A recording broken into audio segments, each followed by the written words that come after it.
Dre Humphrey here with Rebel News, and do you ever scratch your head and wonder why are Christians so quiet on some of the agendas that are rolling out in Canada? I consider many of them to be anti-human agendas or anti-Christ agendas, whether it be the sexualization of children in schools or pastors being thrown in prison because they're just trying to teach the gospel to people who felt they need it in one of the most darkest times of Canadian history. Or our government being so hell-bent on helping people kill themselves, they've now extended MAID to the mentally ill or offer it to our veterans who simply need our support. When a Canadian veteran picked up the phone and called Veterans Affairs Canada to get treatment for his combat-related PTSD and a traumatic brain injury, he expected help getting better and getting his life back. Instead, he got an unexpected and unwanted offer to help him end it through medically assisted death. Multiple sources have told Global News the veteran was shocked. The agent on the other end of the phone raised MAID as an alternative to treatment out of the blue. Where have the Christians been? And of course, some have been present. Like I said, we've seen the pastors be arrested. We saw some of them at protests, but it just seems for a nation that is predominantly founded on Christian values, we're a little bit quiet. When I went to cover the Let Freedom Reign event that took place in Vancouver, it's one of many that have taken place across Canada, put on by Laura-Lynn Ministries, I had that question in mind for Pastor Artur Pawlowski, who many of you know has had quite a plight with freedom of religion in Canada, and Minister Laura-Lynn Thompson, who's been at the head of the freedom fight, especially for Christianity. I wanted to ask them that question, but if you saw my previous report, you might want to see that first because I had to do a whole nother report because when I arrived, Antifa-like protesters were there, a small but still mob. And while I originally reported that the small mob was not violent, that's now up for debate since I've learned that some of the attendees had their Canadian flags and other property damaged on their vehicles by who knows who. Let's see what Pastor Artur Pawlowski and Laura-Lynn Thompson had to say. Thank you so much. First of all, thank you, Rebel, for supporting us. Thank you for standing. Thank you so much for telling the other side of the story. And we are truly a family of freedom fighters. Mm-hmm. Tell them a little bit about what it took to be here. How did you get to BC? Well, that's a fascinating story. I'm sure some of you would think that. I had to call my probation officer. I had to tell my probation officer where I'm going to stay, why am I coming, with whom I'm coming, what I'm going to be doing, and etc. I had to receive a written permission from my probation officer to be able to come here and talk to people from British Columbia. I mean, it's insane. I'm still shackled, I'm still on house arrest, so as a seasoned criminal, I guess I had to get, and I have to get permission every single time I want to go outside of my home after 7 p.m. For whatever reason, they believe that after 7 I activate, and I'm extremely dangerous after 7 p.m. It's bizarre. I mean, other people have 10 p.m., 11 p.m. But you're 7. I got 7. From 7 to 7. I'm not allowed to leave my home. Now you've had some major wins, which we've reported on, but you have another battle coming up. Just briefly update people on that. I'm facing the Quds, my speech in the Quds, which is the beginning of February. So that's a huge one. That's a big one. We are facing over 10 years of imprisonment. I'm still the only person that was ever charged with interfering with the crucial infrastructure under the Defense Act. Like terrorism, I was charged with the breach of probation and mischief over 5,000 that has the penalty up to 10 years of imprisonment. A total insanity when you know what I did. Yeah. If you know what I did, you know this is a total insanity. I told them to keep standing up for their rights, but do it peacefully. No guns, no swords. Stand up for your rights, but stand up for your rights peacefully. And for that speech, they are seeking all those charges. May God help us all, because we don't fight with guns and swords. We don't fight with tasers and and the police vehicles. We don't. We just want to go back and work hard and achieve something and provide for our families. We just want to be left alone. But they're not leaving us alone. And they keep coming and coming with more and more and more, and this will never end. You thought when you get the first job it's going to end. I told you 2 years ago, they came for the pastors, be sure of it. They're going to come for you as well. All right, so you have been doing this tour across Canada, is that right? Yes. And what was the vision behind that? The vision behind it, let freedom reign. We want to see God's idea of freedom reign. This country is a Judeo-Christian founded country, and that means you can be an atheist. It means that you can be gay, lesbian, transsexual, pansexual. I don't know what that means. I don't want to know. But it does mean in this country that you can be that. So we wanted to talk about freedom reigning. Now imagine if you go to Iraq and you say that you're an atheist. You cannot do that. You can get in a lot of trouble for being an atheist in Iraq.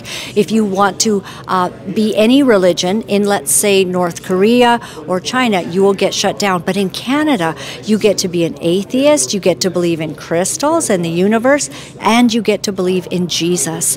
The thing about Canada is that it was Jesus' idea that we would be free. And that means that you're free to reject him. And so as I've been traveling, I've been saying the beauty of Canada. And we don't need to attack one another. We need to understand that we are all collectively under assault. We've got people that are telling us what we have to put in our bodies. I don't know what happened to my body, my choice. Suddenly nobody's really saying that anymore. And I'm now saying it where I didn't say that before. Exactly. You know? I want to talk a little bit about Christians. Where are they when it comes to the freedom fight? What's going on? Where's the church? That's a very good question. I have been puzzled by that as well, because if you know the Bible, if you actually read the Bible, you know that Jesus was the biggest freedom fighter that ever walked this earth. He actually died for our freedom. He rose from the grave so we can be free. It says, who comes to me is free indeed. The truth will set the captives free. So I'm thinking to myself, where are the heroes of faith? Where are the pastors? Where are the clergymen? Where are the churchgoers that participated in the church for 20, 30, 40 years and suddenly enemy shows up and they are nowhere to be found? Where are those fancy preachers that were giving us those unbelievable PowerPoint presentations before the attack? When the attack came, they are nowhere to be found. I mean, it's a sad part of the reality that we're seeing right now, that the church received this enormous opportunity to tell people that there is hope, that there is remedy, that there is healing, that God is bigger, that God can save you and help you and heal you and raise the dead if needs be. And yet it feels like those Christians, those clergymen, have forgotten who their God is, and they do not even know who they are in God. So it's sad. However, out of the ashes of today, God is raising up his own church. I call this church the remnant. And there are people that came here today. I've talked to a number of them that started churches, and they are meeting together at homes, and they are rallying around the real Jesus, not this artificial made-up stuff, but the real Jesus that is courageous, that says go ye into all the world. Jesus never said stay at home and keep everybody safe. Can you imagine Jesus is knocking at the door and says, well, let me in? Or Jesus, they would say, you're not allowed to come in because we are in the middle of this great pandemic, and you know, you got to go home, Jesus, or wear a muzzle, go home and stay safe and save lives. I mean, this is ridiculous. As a church, we failed. However, like I said, out of the ashes, God is raising up a new breed of people, and I call them nameless, faceless nobodies. They're nobodies in the eyes of men, but they're somebodies in the eyes of God. And you see them, women and men, rising up, a true, courageous heroes of faith that know who their God is, and they know who they are in God. And that's the most beautiful thing I've ever seen. Another thing that I witness is, because of this tyranny, there's so many people They are looking for answers. They know, deep inside, they feel that this war is a war between evil and good. And they see the evil, and the evil scares them, and they're being drawn to good. They're looking for answers. They're looking for hope. And God is hope. Well, thank you so much for being on Rebel News again, and I know we'll see you soon. Thank you so much for coming, and again, thank you so much for watching. If it was not for you, for your willingness to support and help, I don't know how that story would end, but now we know. We already won. The enemy just doesn't know it yet. Now, you're a minister, and you've been at the front lines of the freedom fight in Canada, especially British Columbia. You went to the States for a bit, too. What's going on with the church? Where are they in the fight for freedom, and also even just some of the social conservative issues we're facing with MAID, medical assistance in dying, and drag queen story times? Why don't you think there's more Christians speaking out about that? Well, God help the church, because they have let all of us down.